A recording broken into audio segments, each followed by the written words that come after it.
Welcome to ದಿನಕ್ಕೊಂದು content YouTube channel. This is Ravi. So ಇವತ್ತಿನ ವಿಡಿಯೋನ ಶುರು ಮಾಡ್ತಾ ಹೋಗೋದಾದ್ರೆ ಮೊದಲಿಗೆ ಇವತ್ತಿನ ಒಂದು ಪಂದ್ಯದಲ್ಲಿ DC ವರ್ಸಸ್ ಪಂಜಾಬ್ ತಂಡಗಳು ಫೇಸ್ ಟು ಫೇಸ್ ಆಗ್ತಾ ಇದಾವೆ. ಸೊ ಇವತ್ತಿನ ಪಂದ್ಯ ಗೆಲ್ಲೋದು ಪಂಜಾಬ್ ತಂಡಕ್ಕೆ ಇಂಪಾರ್ಟೆಂಟ್ ಅಂತ ಹೇಳ್ಬೋದು. ಏನಕ್ಕೆ ಅಂತ ನೋಡೋದಾದ್ರೆ ಮೊದಲಿಗೆ ಈ ಒಂದು IPL ಸೀಸನ್ ಅಲ್ಲಿ ಪಂಜಾಬ್ ತಂಡ ಆಲ್ಮೋಸ್ಟ್ ಒಂದು 7 ಪಂದ್ಯಗಳಿಂದ ಬರೋಬ್ಬರಿ 6 ಗೆಲುವುಗಳನ್ನ ಕಂಡಿದ್ದು. ಆ ಒಂದು 6 ಪಂದ್ಯಗಳಲ್ಲಿ ಒಂದು ವಾಶ್ಔಟ್ ಕೂಡ ಆಗಿರುತ್ತೆ ಪಂಜಾಬ್ ತಂಡಕ್ಕೆ. ಸೊ ಅದಾದ್ಮೇಲೆ ರಾಜಸ್ಥಾನ್ ಮೇಲೆ ಒಂದು ಮ್ಯಾಚ್ ಅನ್ನ ಸೋಲ್ತಾರೆ. ಸೊ ಅದಾದ್ಮೇಲೆ ಬ್ಯಾಕ್ ಟು ಬ್ಯಾಕ್ 3 ಮ್ಯಾಚಸ್ ಅನ್ನ ಪಂಜಾಬ್ ತಂಡ ಈ ಒಂದು ಸೀಸನ್ ಅಲ್ಲಿ ಸೋತಿದ್ದಾರೆ. ಸೊ ಪಂಜಾಬ್ ತಂಡ ಖಂಡಿತವಾಗ್ಲೂ ಒಂದು ಪ್ರೆಷರ್ ಅಲ್ಲಂತೂ ಇರ್ತಾರೆ ಈ ಗೇಮ್ ಅಲ್ಲಿ. ಸೊ ನೋಡ್ತಾ ಹೋಗೋಣ. ಅದಾದ್ಮೇಲೆ ಡೆಲ್ಲಿ ತಂಡಕ್ಕೆ ಈ ಒಂದು ಪಂದ್ಯ ಆಲ್ಮೋಸ್ಟ್ ಒಂದು ಔಪಚಾರಿಕ ಪಂದ್ಯ ಅಂತ ಹೇಳ್ಬೋದು, ಅಥವಾ ಡೆಲ್ಲಿ ತಂಡ ಗೆದ್ದು ಪಂಜಾಬ್ ತಂಡದ ಒಂದು ಪ್ಲೇ ಆಫ್ ಕನಸಿನ ಆಸೆಗೆ ಒಂದಿಷ್ಟು ಮಣ್ಣೆರ್ಚೋ ಕೆಲಸನ ಅಥವಾ ಒಂದಿಷ್ಟು ಬೆಂಕಿ ಇಡೋ ಕೆಲಸನ ಕೂಡ ಡೆಲ್ಲಿ ತಂಡ ಇವತ್ತು ಮಾಡ್ಬೋದು. ಸೊ ನೋಡೋಣ ಏನಾಗ್ತಾ ಹೋಗುತ್ತೆ ಅಂತ. ಈ ಒಂದು ಸೀಸನ್ ಅಲ್ಲಿ ಫಸ್ಟ್ ಟೈಮ್ ಅಂದ್ರೆ ಈ ಸೀಸನ್ ಫಸ್ಟ್ ಟೈಮ್ ಅವರು ಫಸ್ಟ್ ಆಫರ್ಸ್ ಆಗಿದ್ದಾಗ ಡೆಲ್ಲಿ ತಂಡ 264 ರನ್ಗಳ ಒಂದು ಬೃಹತ್ ಮೊತ್ತವನ್ನ ಪೇರಿಸಿರುತ್ತೆ.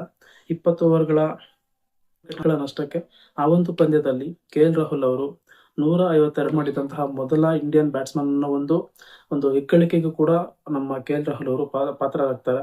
ಸೊ ಅದಾದ್ಮೇಲೆ ಅದೇ ಇನ್ನಿಂಗ್ಸ್ ಅಲ್ಲಿ ಪಂಜಾಬ್ ತಂಡ 5 ರನ್ಗಳ ಒಂದು ಬೃಹತ್ ಮೊತ್ತವನ್ನ ಚೇಸ್ ಮಾಡಿ ಕೂಡ ಗೆಲ್ತಾರೆ. ಸೊ ಆಲ್ಮೋಸ್ಟ್ ಇನ್ನೂ ಒಂದು 18.4 ಓವರ್ಗಳಿಗೆ 265 ರನ್ಗಳನ್ನ ಗಳಿಸಿ ಒಂದು ಪಂಜಾಬ್ ತಂಡ ಜಯವನ್ನ ಗಳಿಸುತ್ತೆ. ಸೊ ಇದಿಷ್ಟು ನೋಡ್ತಾ ಹೋಗೋದಾದ್ರೆ, ಅಥವಾ ಇದಾದ್ಮೇಲೆ ಒಂದಿಷ್ಟು ಇನ್ಫಾರ್ಮೇಶನ್ ಇನ್ ಡೀಟೇಲ್ ಆಗಿ ನೋಡ್ತಾ ಹೋಗೋದಾದ್ರೆ, ಪಂಜಾಬ್ ತಂಡ ಈ ಮಿಡ್ ಆಫ್ ದಿ ಸೀಸನ್ ಆದ್ಮೇಲೆ ಒಂದ್ ಸ್ವಲ್ಪ ಹಳಿ ತಪ್ಪಿದ್ದಾರೆ ಅಥವಾ ಲಯ ತಪ್ಪಿದ್ದಾರೆ ಅಂತ ಹೇಳ್ಬೋದು. ಏನಕ್ಕೆ ಅಂತಂದ್ರೆ ಅವರ ಟಾಪ್ ಆರ್ಡರ್ ಕಡೆ ಯಾರ ಕಡೆಯಿಂದ ಕೂಡ ರನ್ ಬರ್ತಾ ಇಲ್ಲ. ಮೊನ್ನೆ ಲಾಸ್ಟ್ SRH ವಿರುದ್ಧ ಸೋಲ್ತಾರೆ ಅವರು. ಆ ಒಂದು ಪಂದ್ಯದಲ್ಲಿ ಕೂಪರ್ ಕೊನೊಲೆ ಅವರು ಒಂದು 100 ಅನ್ನ ಗಳಿಸ್ತಾರೆ. ಸೊ ಅವರಿಗೆ ಅಟ್ಲೀಸ್ಟ್ ಒಬ್ರು ಯಾರಾದ್ರೂ ಸಾಥ್ ಕೊಟ್ಟಿದ್ರೆ ಅಟ್ಲೀಸ್ಟ್ ಒಂದು ಪಂದ್ಯನ ಗೆಲ್ಬೋದಿತ್ತು. ಇಷ್ಟೊತ್ತಿಗೆ ಅವರು ಪ್ಲೇ ಆಫ್ ಅನ್ನೋ ಒಂದು ಹಂತಕ್ಕೆ ತೇರ್ಗಡೆ ಕೂಡ ಆಗ್ಬೋದಿತ್ತು. ಸೊ ಅನ್ಫಾರ್ಚುನೇಟ್ ಅದನ್ನು ಸೇರ್ಕೊಂಡು ಹ್ಯಾಟ್ರಿಕ್ ಪಂದ್ಯಗಳಲ್ಲಿ ಪಂಜಾಬ್ ತಂಡ ಈ ಒಂದು ಸೀಸನ್ ಅಲ್ಲಿ ಸೋಲನ್ನ ಕಾಣುವ ಮೂಲಕ ಒಂದಿಷ್ಟು ಪ್ರೆಷರ್ ಅಲ್ಲಿ ಕೂಡ ಇರ್ತಾರೆ ಅಂತಾನೆ ಹೇಳ್ಬೋದು.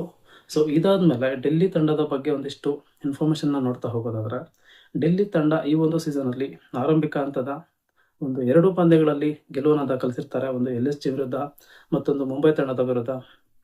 ಅದಾದ್ಮೇಲೆ ಈ ಟೂರ್ನಿಲಿ ಅವರು ಗೆಲ್ಲೋದು ಒಟ್ಟಾರೆ ಈ ಸೀಸನ್ ಅಲ್ಲಿ ಅವರು ಡೆಲ್ಲಿ ತಂಡ 4 ಪಂದ್ಯಗಳಲ್ಲಷ್ಟೇ ಗೆಲುವನ್ನು ದಾಖಲಿಸಿದ್ದಾರೆ. ಸೊ 7 ಪಂದ್ಯಗಳನ್ನ ಸೋಲುವ ಮೂಲಕ ಆಲ್ಮೋಸ್ಟ್ ಈ ಟೂರ್ನಿಗೆ ಟಾಟಾ ಗುಡ್ ಬೈ ಅಂತಾನೆ ಹೇಳಿರ್ತಾರೆ. ಸೊ ಇಲ್ಲಿಂದ ಏನಾಗುತ್ತೆ, ಪ್ಲೇಆಫ್ ನ ಆಸೆಯನ್ನು ಇಟ್ಕೊಂಡಿರೋ ಪಂಜಾಬ್ ತಂಡಕ್ಕೆ ಅಡ್ಡಿ ಆಗ್ತಾರ, ಅಥವಾ ಪಂಜಾಬ್ ತಂಡನೇ ಡೆಲ್ಲಿನ ಇವತ್ತು ಸೋಲಿಸಿ ಪ್ಲೇ ಆಫ್ ನ ಒಂದು ಹಂತಕ್ಕೆ ರೀಚ್ ಆಗ್ತಾರ ನೋಡ್ಬೇಕಾಗಿದೆ. ಸೊ ಇದಿಷ್ಟಾದ್ಮೇಲೆ ಪಂಜಾಬ್ ತಂಡದ ಟಾಪ್ ಆರ್ಡರ್ಸ್ ಕಡೆಯಿಂದ, ಅಂದ್ರೆ ಟೂರ್ನಿ ಆರಂಭಿಕ ಪಂದ್ಯಗಳಲ್ಲಿ ಅವರೇ ಮ್ಯಾಚ್ ಫಿನಿಶ್ ಅನ್ನ, ಅಂದ್ರೆ ಟಾಪ್ ಆರ್ಡರ್ಸ್ ಆಡಿದ್ರೆ ಸಾಕು ಅನ್ನೋ ಹಂತದಲ್ಲಿ ಪಂಜಾಬ್ ತಂಡ ಇತ್ತು. ಬಟ್ ಲಾಸ್ಟ್ ಕಳೆದ 3 ಪಂದ್ಯಗಳಲ್ಲಿ ಕಂಪ್ಲೀಟ್ ಒಂದು ವಾತಾವರಣನೇ ಚೇಂಜ್ ಆಗಿದೆ ಅಂತ ಹೇಳ್ಬೋದು.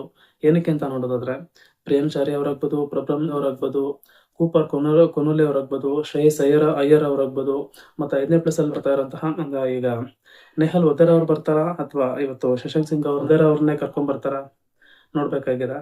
ಸೊ ಅವ್ರ ಕಡೆಯಿಂದ ಕೂಡ ಒಂದಿಷ್ಟು ರನ್ ಕೂಡ ಮಿಡ್ಲ್ ಆರ್ಡರ್ ಮತ್ತೆ ಟಾಪ್ ಆರ್ಡರ್ ಕೂಡ ಬರ್ಬೇಕಾಗಿದೆ. ಅದಾದ್ಮೇಲೆ ಪಂಜಾಬ್ ತಂಡದ ಬೌಲಿಂಗ್ ಕೂಡ ಒಂದು ಲೈನ್-ಅಪ್ ಚೆನ್ನಾಗಿದೆ. ಹರ್ದೀಪ್ ಸಿಂಗ್ ಅವರಾಗ್ಬೋದು, ಯಜುವೇಂದ್ರ ಚಹಲ್ ಅವರಾಗ್ಬೋದು, ಅವ್ರ ಕಡೆಯಿಂದ ಒಂದು ಒಳ್ಳೆ ರೀತಿಯಲ್ಲಿ ಬೌಲಿಂಗ್ ಬರ್ತಿದೆ ಅಂತ ಹೇಳ್ಬೋದು. ಅಥವಾ ಕಳೆದ 3 ಮ್ಯಾಚಸ್ ಅಲ್ಲಿ ಅವರು ಕೂಡ ಒಂದಿಷ್ಟು ಎಕ್ಸ್ಪೆನ್ಸಿವ್ ಆಗಿದೆ. ಒಂದು ಸ್ಟೆಬಿಲಿಟಿ ಅಥವಾ ಒಂದು ಎಬಿಲಿಟಿ ಅಂತೂ ಇದೆ ಅವರ ಒಂದು ಬೌಲಿಂಗ್ ಅಲ್ಲಿ. ಯಾವುದೇ ರೀತಿಲೂ ಅವ್ರಿಗೆ ಒಂದು ರಿಮಾರ್ಕ್ ಆಗುವಂತ ಬೌಲಿಂಗ್ ಅವ್ರ ಕಡೆ ಏನಿಲ್ಲ. ಅಂದ್ರೆ T20 ಕ್ರಿಕೆಟ್ ಅಂದ್ರೆ ಹೆಂಗೆ ಎಲ್ಲಾ ಬೌಲರ್ಸ್ಗೂ ಕೂಡ ಚಾರ್ಜ್ ಮಾಡ್ತಾರೆ. ಅದರಲ್ಲೂ ಕೂಡ ಇನ್ಫಾರ್ಮಲ್ ಇರೋಂಥ ಬೌಲರ್ಸ್ಗೆ ಅವರು ಒಂದ್ಸರಿ ಏನಾದ್ರು ಅವರ ಗ್ರಹಚಾರ ಏನಾದ್ರು ಕೆಟ್ಟಿದ್ರೆ ಅವ್ರ ಕತೆ ಮುಗದೆ ಹೋಯ್ತು ಅಂತಾನೆ ಹೇಳ್ಬೇಕು. ಸೊ ಇದಿಷ್ಟಾದ್ಮೇಲೆ ಡೆಲ್ಲಿ ತಂಡದ ಒಂದು ಬ್ಯಾಟಿಂಗ್ ಮತ್ತೆ ಬೌಲಿಂಗ್ ಯಾವ ರೀತಿ ಇದೆ ಅಂತ ನೋಡ್ತಾ ಹೋಗೋದಾದ್ರೆ, ಮಿಚೆಲ್ ಸ್ಟಾರ್ಕ್ ಅವರು ಮೊನ್ನೆ ಲಾಸ್ಟ್ ಮ್ಯಾಚ್ಗೆ ರಾಜಸ್ಥಾನ್ ವಿರುದ್ಧ ಬಂದಾಗ ಅವ್ರು ಬಂದಂತಹ ಮೊದಲ ಪಂದ್ಯದಲ್ಲೇ, ಅಂದ್ರೆ ಈ ಸೀಸನ್ ಅಲ್ಲಿ ಅವರು ಮೊದಲಾರ್ಧ IPLಗೆ ಅವರು ಲಭ್ಯ ಇರಲ್ಲ. ಸೊ ಈಗ ಇನ್ನು ಮಿಕ್ಕಿರುವಂತಹ ಎಲ್ಲಾ ಮ್ಯಾಚಸ್ಗೂ ಅವರು ಅವೈಲಬಲ್ ಇರ್ತಾರೆ. ಸೊ ಅವರು ಈ ಸೀಸನ್ ಅಲ್ಲಿ ಆಡಿದಂತಹ ಪಡ್ಕೋತಾರೆ. ಒಂದು 4 ಓವರ್ಗೆ 41 ರನ್ ಕೂಡ ಕನ್ಸಿಡರ್ ಮಾಡ್ತಾರೆ. ಸೊ ಅದು ಬೇರೆ ವಿಚಾರ. ಬೌಲರ್ಸ್ ಅಂದ್ರೆ ಚಾರ್ಜ್ ಮಾಡೋದು ಅಥವಾ ಒಂದು ಹೊಡ್ಸ್ಕೊಳ್ಳೋದು ಕಾಮನ್ ಇರುತ್ತೆ. ಸೊ ಇದಾದ್ಮೇಲೆ ಪಂಜಾಬ್ ತಂಡದ ಬ್ಯಾಟಿಂಗ್ ಒಂದ್ ಕಡೆ ಆದ್ರೆ, ಡೆಲ್ಲಿ ತಂಡದ ಬೌಲಿಂಗ್ ಒಂದ್ ಕಡೆ ಅಂತ ಹೇಳ್ಬೋದು. ಅವ್ರ ಕಡೆಯಿಂದ ಒಂದು ನೀರಸ ಪ್ರದರ್ಶನ ಬಂದಿದ್ರು ಕೂಡ ಅಟ್ಲೀಸ್ಟ್ ಒಂದು ಬೌಲಿಂಗ್ ಆದ್ರೂ ಒಂದ್ ಸ್ವಲ್ಪ ಸ್ಟ್ರಾಂಗ್ ಇದೆ ಅಂತ ಹೇಳ್ಬೋದು. ಟಿ ನಟರಾಜನ್ ಅವರಾಗ್ಬೋದು, ಮಿಚೆಲ್ ಸ್ಟಾರ್ಕ್ ಅವರಾಗಿರ್ಬೋದು, ವಿಪ್ರಾಜ್ ನಿಗಮ್, ಅಕ್ಷರ್ ಪಟೇಲ್ ಇವರೆಲ್ಲ ಒಂದಷ್ಟು ಬೌಲಿಂಗ್ ಶಕ್ತಿ ಹಾಕಿದ್ರೆ ಡೆಲ್ಲಿ ತಂಡಕ್ಕೆ.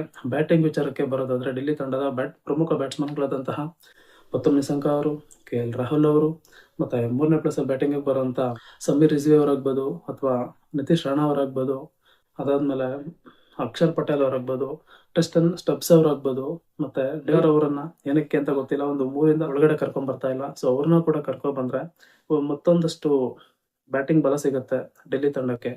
ಸೊ ನೋಡ್ತಾ ಹೋಗೋಣ ಅವತ್ತೇನಾಗ್ಬೋದು ಅಂತ. ಸೊ ಇದೇ ಹೊತ್ತಿಷ್ಟನ್ನ ಹೇಳ್ತಾ ನನ್ನ ಈ ಒಂದು ವಿಡಿಯೋನ ಇಲ್ಲಿಗೆ ಮುಗಿಸ್ತಾ ಇದ್ದೀನಿ.